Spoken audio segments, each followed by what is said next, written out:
नमस्कार मैत्रिणींनो, शुभांगी रेसिपीजमध्ये आपले सर्वांचे स्वागत।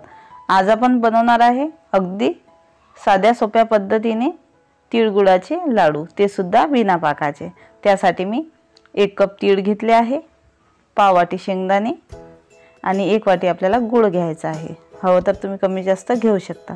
सुरुवातीला आपण कढईमध्ये तीळ हे छान असे भाजून घेऊ।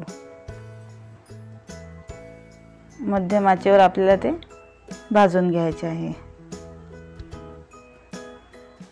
हे पहा, छान असे तीळ आपले हे फुलायला लागले आहे। भाजल्यामुळे ते तीळ छान असे फुलत आहे आणि त्याचा रंग सुद्धा थोडासा बदललेला आहे।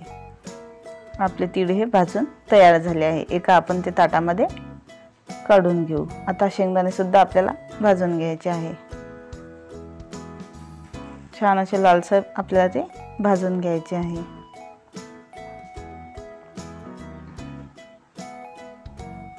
शेंगदाणे आपले भाजून झाले आहे, ते सुद्धा आपण मिक्सरच्या भांड्यामध्ये काढून घेऊ। थोडेसे थंड झाले की ते जाडसर असे आपण ते फिरवून घेऊ। शेंगदाणे सालासकटच आपल्याला फिरवायचे आहे। जाडसर असे शेंगदाणे आपण काढून घेतले आहे।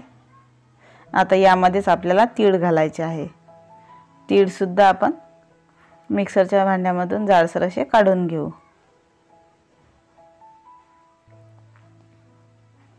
आता हे मिश्रण आपण एका भांड्यामध्ये काढून घेऊ आणि त्यामध्ये बारीक केलेला गूळ घालून घेऊ।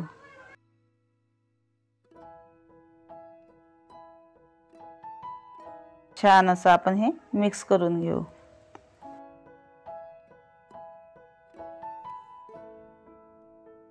आता हे आपल्याला मिक्सरच्या भांड्यातून पुन्हा फिरून घ्यायचे आहे।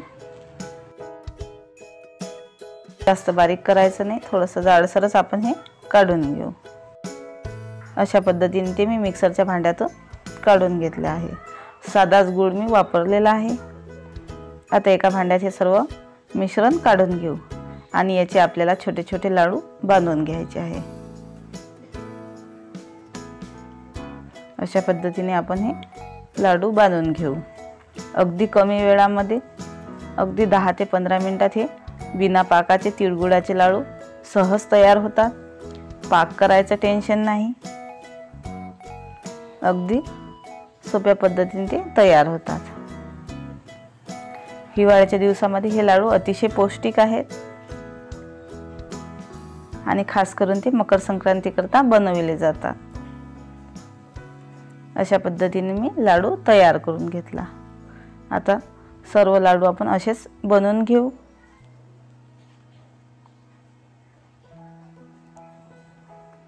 हे पहा, छान असे हे आपले लाडू तयार झाले आहे। लहानांपासून तर मोठ्यांपर्यंत सर्वांनाच हे लाडू नक्कीच आवडतील। तर अशा साध्या व सोप्या नवनवीन रेसिपी पाहण्याकरता शुभांगी रेसिपी या चॅनलला लाईक आणि सबस्क्राईब जरूर करा।